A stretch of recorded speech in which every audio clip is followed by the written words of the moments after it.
Halo, jumpa lagi dengan saya Novi Cahyo Prabowo di JFA Channel, saluran nomor 1 auditor entahlah pemerintah Indonesia. Pada video kali ini saya ingin memberikan tutorial mengenai cara melakukan evaluasi manajemen risiko pada perangkat daerah menggunakan tool sederhana yang saya buat. Pertama-tama, dapatkan daftar risiko yang sudah dibuat oleh perangkat daerah. Gampang kan? Anda tinggal telepon, minta dikirim via WA atau email. Gampang. Jika sudah, jangan lupa unduh tool evaluasi MR perangkat daerah untuk evaluator di link yang saya cantumkan pada deskripsi video ini. Tools ini nanti akan kita gunakan untuk menguji kehandalan dari daftar risiko yang telah dibuat oleh perangkat daerah. Tools ini dibagi dalam 3 fase evaluasi.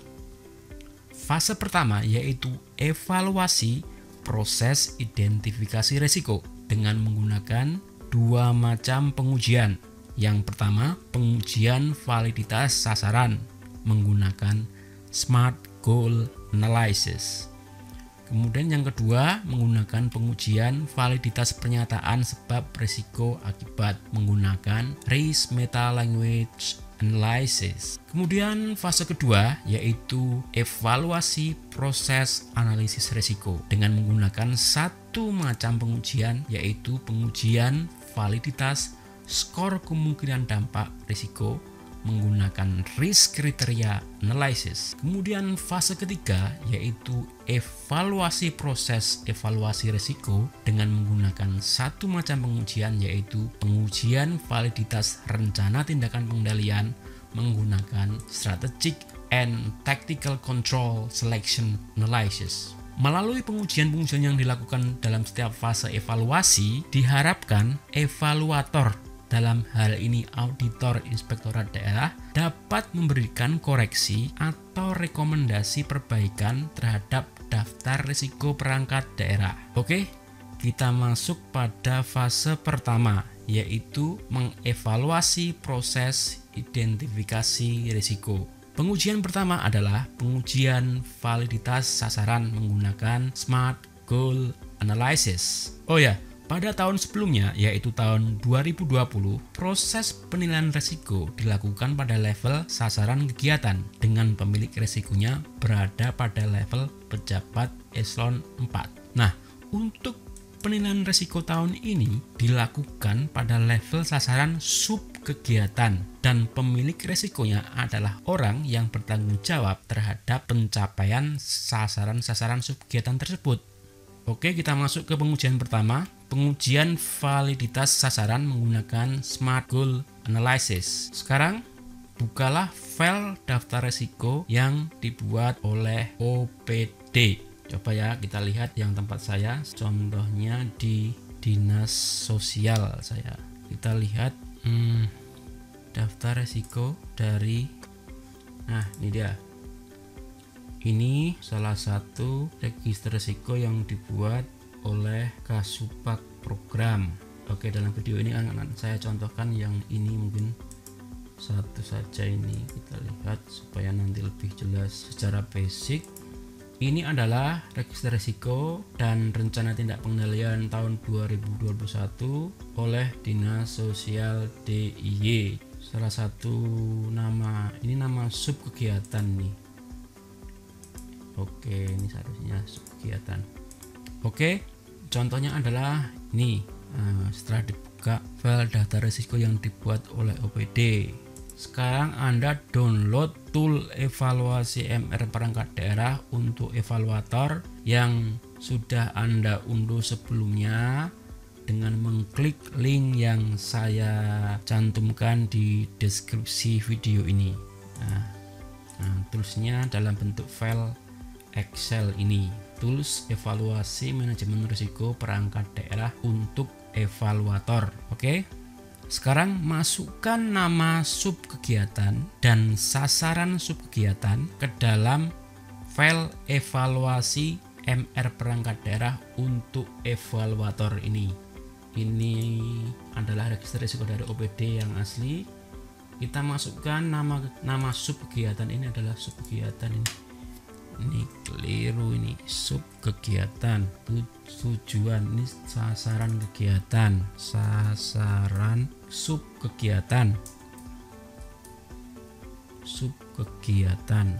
Oke, jadi ini sasaran, ini nama sub kegiatannya misalkan adalah koordinasi dan penyusunan dokumen RKA SKPD. Ini nama sub kegiatannya. Kita copy paste. Oke, copy. Kita masukkan ke tools. Nah, ini sudah copy paste. Kita masukkan di sini. Jebret. Oke, ini jadi seperti ini. Sudah masuk. Ini sudah masuk. Saya beri tanda kuning. Sudah masuk. Terus tujuan atau sasaran sub kegiatannya yang ini. Nah, ini dia mencantumkan sasarannya adalah tersusunnya dokumen perencanaan RKA. Kita copy paste nama sub kegiatan dan sasaran sub kegiatannya ke dalam tools ini yang sheet register evaluasi. Oke, ini sudah. Nah, pastikan nama sub kegiatan di sini dan sasaran sub kegiatan pada daftar risiko OPD telah sesuai dengan dokumen perencanaannya. Nah, Anda dapat mencocokkannya dengan membuka aplikasi SIPD di modul Sistem Informasi Pembangunan Daerah yang ikonnya roket itu ya. Coba, oke, mari kita coba buka SIPD-nya.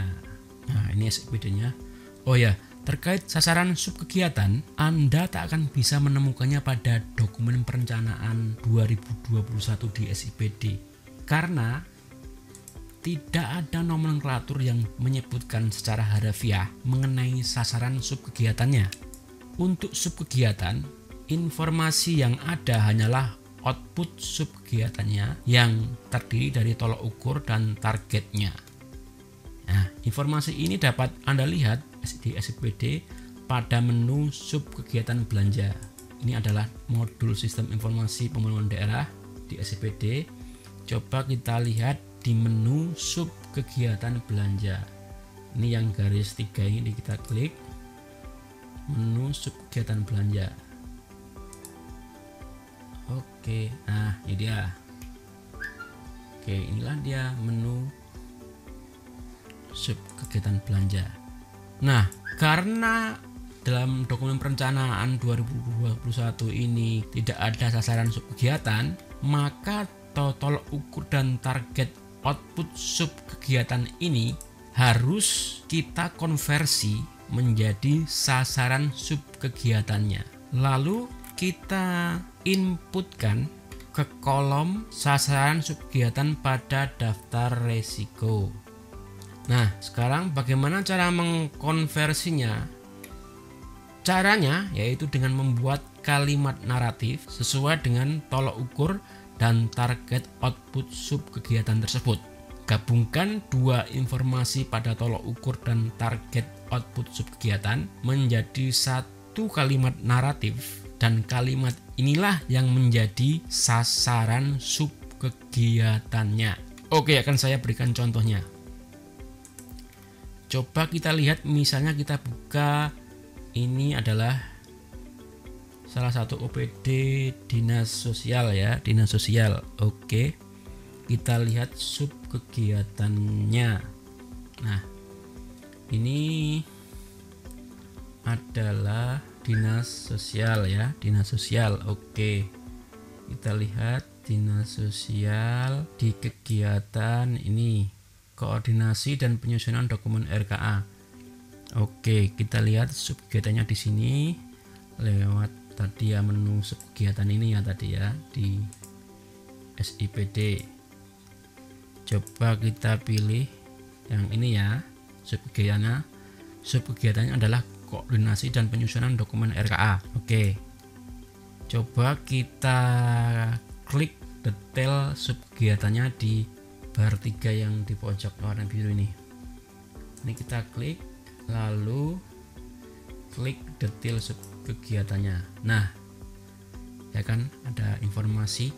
Nah, di sini Anda akan melihat beberapa informasi yang berhubungan dengan penetapan kinerja seperti ini, kayak program, indikatornya apa, outcome-nya apa, kegiatan sasarannya apa, prioritasnya apa, terus indikator keluaran kegiatan, tolak ukurnya apa. Nah, kalau Anda lihat di sini tidak ada nomenklatur yang secara harafiah menyebut sasaran subkegiatan. Nggak ada di sini ya. Oke, nggak ada tuh sasarannya apa, tujuannya apa, dan di sini kalau nggak ada sasarannya kan nggak bisa melakukan identifikasi risiko. Nah, oleh sebab itu terkait subkegiatan, jika Anda men-scroll ke bawah nih, paling bawah ini, ini yang di sini nih, output subkegiatan. Nah, ini output subkegiatan, dan di bawahnya lagi ada dua informasi, yaitu tolak ukur, ini tolak ukur ya, dan targetnya nih. Jadi ini tolak ukur output subkegiatan dan target output subkegiatan. Nah, informasi inilah yang dijadikan sebagai sasaran subkegiatannya, yang kemudian nanti kita identifikasi risikonya. Contohnya misalkan ini tadi kan subkegiatannya adalah koordinasi dan penyusunan dokumen RKA. Terus tolak ukurnya dan targetnya adalah ini, ada 1, 2, ada 2, ya kan. Kemudian kita coba pilih salah satu ya, misalkan ini adalah, kita ambil yang tolak ukurnya adalah dokumen perencanaan RKA DPA, RKA ya, 5 dokumen outputnya. Maka kedua informasi ini kemudian dikonversi menjadi sasaran subkegiatan berupa kalimat naratif sebagai berikut. Jadi menjadi seperti ini. Nah, ini. Nah, kalimatnya jadi seperti ini. Menerbitkan dokumen perencanaan RKA sekian sebanyak 5 dokumen. Inilah kalimat naratif yang diambil dari dua informasi tadi, yaitu tolak ukur dan target output subkegiatan. Inilah yang menjadi sasaran subkegiatan. Kita lihat ya tadi kan di ininya. Nah, ini. Jadi menerbitkan dokumen perencanaan RKA ini sebanyak 5 dokumen. Nah, ini jadi sasaran subkegiatannya. Oke, jelas sampai di sini. Nah, setelah itu, setelah kalimat naratifnya terbentuk menjadi subkegiatan ini, maka selanjutnya kita masuk ke sheet Smart Goal Analysis, yaitu yang di sheet warna kuning ini, Smart Goal, atau diklik di sini juga bisa nih. Klik aja di sini, chat. Nah, ini dia. Kita sudah pindahkan tadi sasaran subkegiatannya, yaitu menerbitkan dokumen perencanaan RKA sebanyak 5 dokumen. Oke. Nah, apakah sasaran ini telah memenuhi kriteria SMART? Spesifik, S, spesifik, measurable, terukur, achievable, dapat dicapai, realistic, realistis, dan timely, ada deadline waktunya. Oke, mari kita coba uji sasaran subkegiatan di atas. Oke, ini kita uji ya. Apakah sasaran ini spesifik? Ya. Apanya yang spesifik? Nah, yang diterbitkan adalah laporan dokumen perencanaan berupa RKA dan bla bla bla dan sebagainya. Artinya sudah spesifik, sudah jelas. Maka kita masukkan di sini ya, gitu ya. Ya, sudah spesifik. Oke. Kemudian sekarang Apakah sudah terukur? Ya, terukur. Apanya? Jumlah laporan yang diterbitkan, yaitu sebanyak 5 dokumen. Jadi pencapaiannya adalah jumlah dokumen. Maka ini sudah ada ukurannya, yaitu 5 dokumen tadi. Oke. Sekarang apakah dapat dicapai? Achievable. Apakah menerbitkan laporan dokumen perencanaan berupa RKA tadi sebanyak 5 dokumen tadi kira-kira dapat dicapai atau tidak? Oke. Nah, ini yang mengerti nanti pemilik resikonya. Untuk sementara kita anggap saja jawabannya ya. Oke. Kemudian selanjutnya, apakah realistis atau terlalu idealis atau perfeksionis? Enggak realistis sama sekali. Kita anggap saja realistis ya. Kita jawab oke ya. Lalu terakhir, apakah ada tenggat waktunya? Jadi kapan 5 dokumen itu akan selesai diterbitkan? Misalkan berapa jam, hari, minggu, bulan. Oke. Nah, jangan sekali-kali ditulis 1 tahun anggaran. Nah, itu sudah jelas. Jadi 1 tahun anggaran adalah periode waktunya, bukan tenggat waktunya. Ingat. Nah, sekarang berapa waktu yang akurat untuk menyelesaikannya? Misalnya 10 hari kerja atau minggu terakhir di bulan tertentu, di Januari atau Februari ya. Anggap saja ini ada tenggat waktunya. Oke, siap. Ada ya. Oke. Nah, jika semua unsur SMART dalam 4 dijawab ya, maka sasaran ini dianggap layak dimasukkan ke daftar resiko. Nah, sampai di sini SMART Goal Analysis selesai. Sasaran tersebut dinyatakan valid. Nah, mudah kan? Nah, pengujian pertama, fase evaluasi proses identifikasi risiko selesai. Nah, berikutnya yaitu pengujian kedua, yaitu pengujian validitas pernyataan sebab, risiko, dan akibat menggunakan risk meta language analysis. Nah, cara mengujinya adalah dengan risk meta language test di sheet yang warna biru ini. Nah, ini. Nah, ini sheetnya. Nah, pertama, copy paste pernyataan sebab pada daftar risiko OPD ke kolom sebab di sheet yang ini, risk meta language test. Copy paste sebab, risiko, dan akibat di sini. Nah, ini sudah saya copy paste, yaitu dari register risiko OPD tadi ini. Ini dia sel sebabnya, itu ini sebabnya. Perubahan peraturan kebijakan, sebabnya itu ya. Kemudian risikonya, dokumen perencanaan tidak tersusun tepat waktu. Terus akibatnya, dampaknya, dokumen perencanaan tidak dapat segera dimanfaatkan. Nah, ini kita uji dengan risk meta language test di sini. Perubahan kebijakan ini. Nah, hasilnya akan membentuk suatu kalimat yang disebut risk meta language seperti ini. Karena perubahan peraturan kebijakan, mungkin saja dokumen perencanaan RKA tidak tersusun. Akibatnya, dokumen perencanaan tidak dapat segera dimanfaatkan oleh pemangku kepentingan. Oke. Nah, dari sini kita lihat risk meta language-nya memang telah membentuk hubungan kausalitas yang logis ya. Kalau kita lihat kalimatnya, ya toh. Namun demikian, resiko yang di sini ini tidak memenuhi kriteria sebagai resiko. Lebih cocok jika menjadi akibat. Kita lihat ya, dokumen perencanaan RKA tidak tersusun. Nah, ini kan akibat ini. Akibatnya kan tidak tersusun, akibat dari sesuatu yang tidak pasti, yaitu perubahan peraturan kebijakan ya.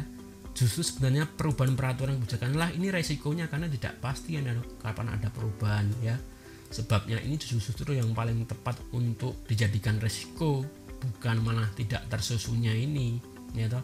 Karena tidak tersusunnya itu efek dari sesuatu yang tidak pasti ya kan. Oke, jadi lakukan identifikasi resiko ulang dengan menggunakan pendekatan root cause analysis, yaitu Y3 diagram dan risk metalongoid, sehingga dapat teridentifikasi resiko yang memenuhi kriteria, yaitu kejadian yang tidak pasti yang dapat mengancam gagalnya pencapaian tujuan. Nah, karena data resiko ini ternyata belum valid, maka untuk pengujian risk metalongoids Anda harus hentikan terpaksa. Nah, lalu Anda harus menghubungi pemilik resikonya untuk melakukan pertemuan atau diskusi brainstorming untuk menemukan resiko yang valid. Untuk menemukan resiko yang valid, Anda bisa menggunakan teknik root cause analysis, Y3 diagram, dan risk metalongoid.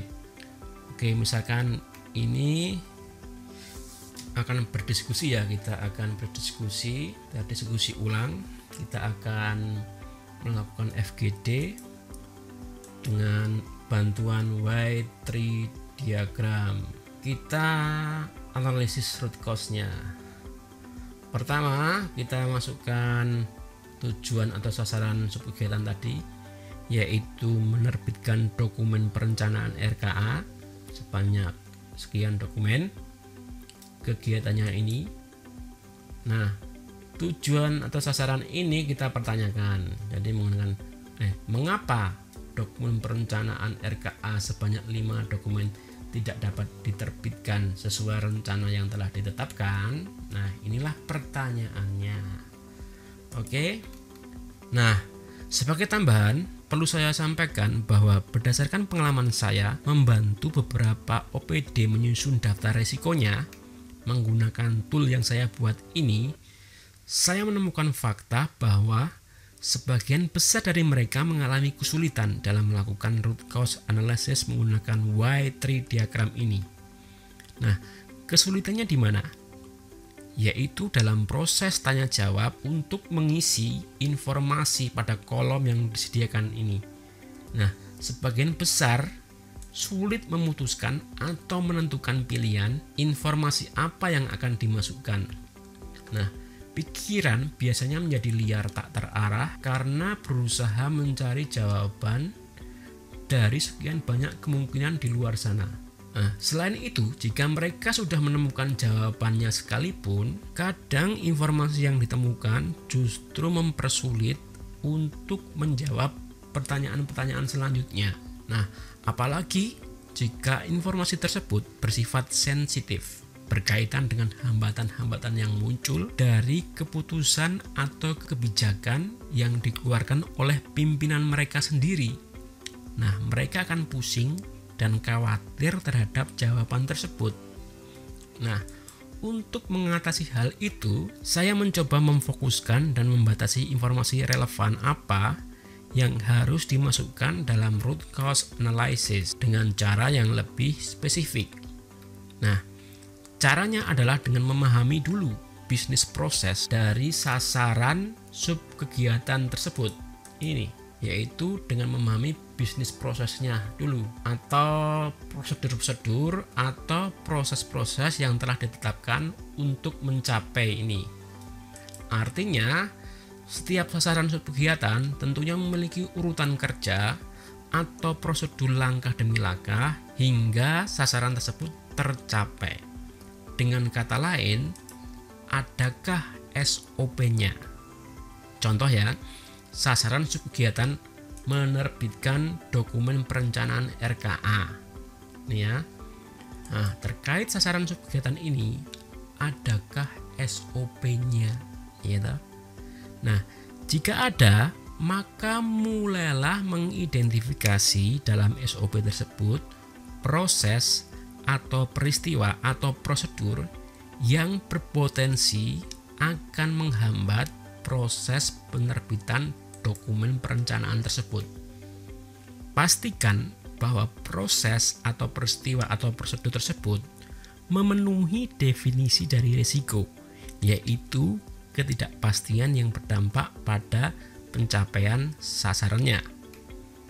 Jika Anda menemukannya, segera entry ke dalam root cause analysis Y3 diagram sebagai jawaban pertama terkait pertanyaan-pertanyaan kausalitas ini. Jadi masukkan nanti di sini, ya. Nah, maka jawaban selanjutnya yang ini nanti, yang di bawahnya lagi sampai 5 level ini akan mudah diidentifikasi karena tinggal melihat rangkaian proses atau peristiwa atau prosedur dalam SOP tersebut. Oke. Nah, agar lebih bahan akan saya contohkan ya.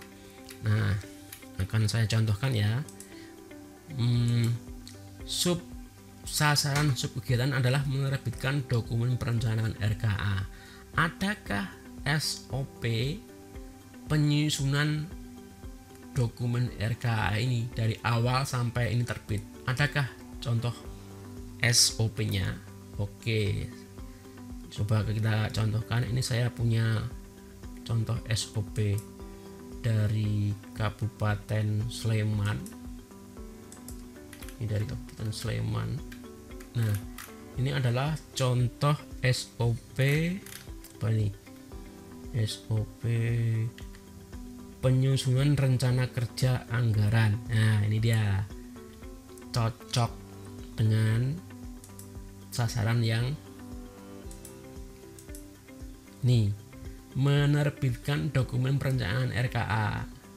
SOP-nya nih, SOP penyusunan rencana kerja anggaran atau RKA. Nah, ini kita mulai ya. Kita mulai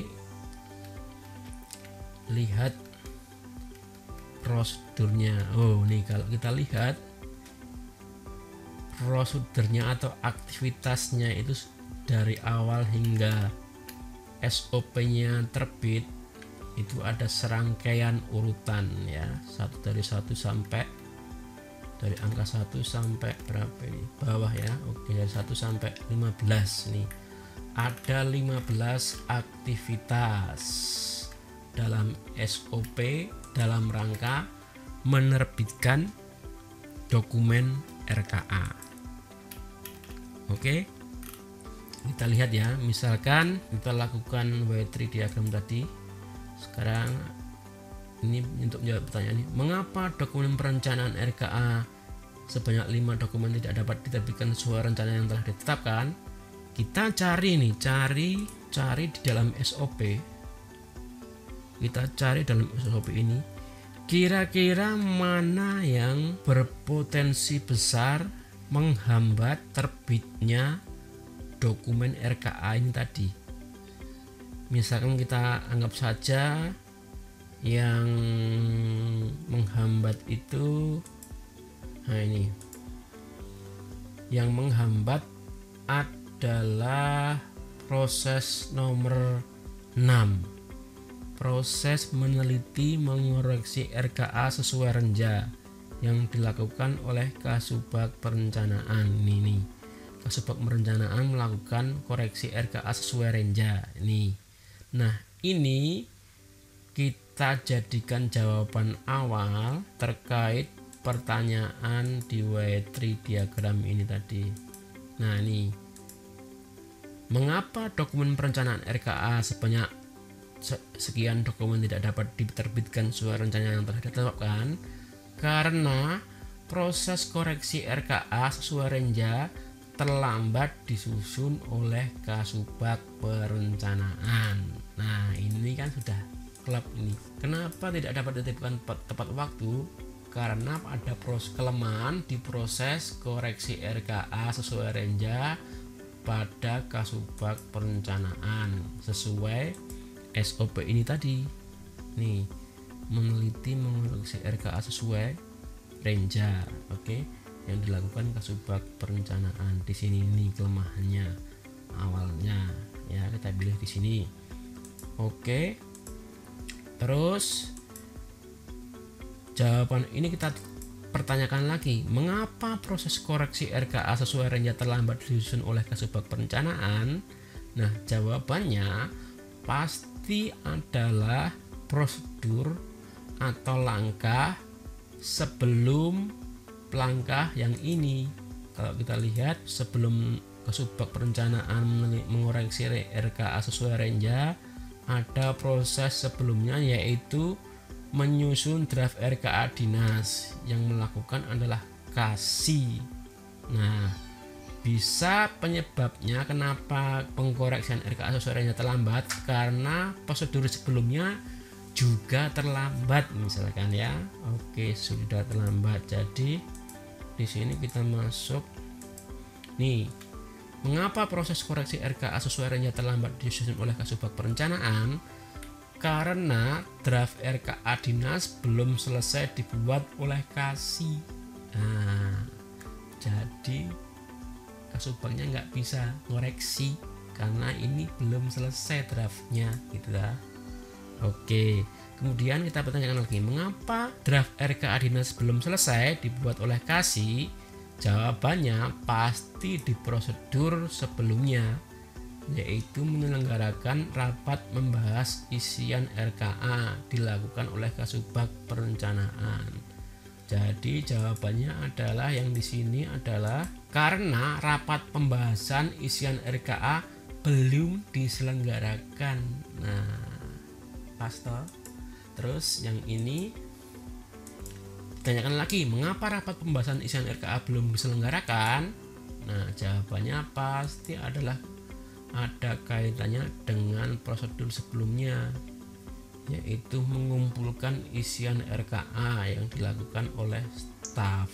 Jadi staf belum selesai mengumpulkan isian RKA, kita masukkan di sini ya, karena pengumpulan isian RKA oleh staf belum selesai. Nah, kita pertanyakan lagi, mengapa pengumpulan isian RKA oleh staf belum selesai? Pasti jawabannya itu ada di proses sebelumnya, yaitu dikasih. Kasih belum menyusun isian RKA gitu. Jadi ini nah nih, mengapa pengumpulan isian RKA oleh staf belum selesai? Karena penyusunan isian RKA belum diselesaikan oleh Kasih. Nah, kan ketemu 5 jawabannya, dan semua ini berkaitan dengan urutan prosedur di SOP. Jadi kita tidak perlu bingung-bingung mencari jawaban-jawaban di luar sana yang tidak jelas. Langsung saja kita kaitkan tujuannya ini atau sasaran ini dengan SOP-nya. Ada nggak SOP terkait cara mencapai sasaran ini? Nah, itu kuncinya di proses Y3 diagram. Oke, jadi akan ketemu ini 5 jawaban. Oke, nah kemudian 5 jawaban ini kita pilih mana yang akan menjadi pernyataan sebab, pernyataan resiko, dan pernyataan akibat, ya kan, dengan menggunakan bantuan RIS Meta Language, yaitu ini ya, ini. Nah, kita pilih di sini antara A, B, C, D. Ini kira-kira yang akan dimasukkan ke daftar resiko yang mana? Nah, kita pilih. Salah satu caranya dengan mengidentifikasi mana yang sifatnya yang beresiko di sini. Yang paling beresiko di mana di sini. Kita pilih saja misalkan yang ini, proses koreksi RKA sesuai Renja terlambat disusun oleh Kasubag perencanaan. Ini jadi kita masukkan. Jadi sebabnya adalah draft RKA dinas belum selesai, resikonya proses koreksi RKA sesuai Renja terlambat disusun, terus akibatnya dokumen perencanaan tidak dapat diterbitkan sesuai rencana. Nah, ini tujuannya, akibatnya mengancam tujuan. Pas jadinya. Jadi kalau kita masukkan lagi, kita benarkan lagi, jadi seperti ini. Subkegiatannya adalah koordinasi dan penyusunan dokumen RKA SKPD, sasaran kegiatan yang menerbitkan dokumen perencanaan RKA. Sebab resikonya adalah proses koreksi RKA sesuai renjang terlambat disusun oleh Kasubag Perencanaan. Sebabnya karena draft RKA dinas belum selesai dibuat oleh KASI. Akibatnya dokumen perencanaan RKA tidak dapat diterbitkan sesuai rencana yang telah ditetapkan. Nah, sampai di sini proses evaluasi tahap identifikasi risiko sudah selesai. Oke. Terus nanti Anda lanjutkan lagi di sub kegiatan yang lain dan sasaran kegiatan yang lain. Jadi Anda ulangi prosesnya dari awal untuk sasaran kegiatan yang lain. Oke, sekian dulu video kita kali ini. Jumpa lagi dengan video berikutnya. Jangan lupa like, subscribe, komen, dan share videonya. Jayalah terus auditor internal pemerintah Indonesia. Salam Prokom.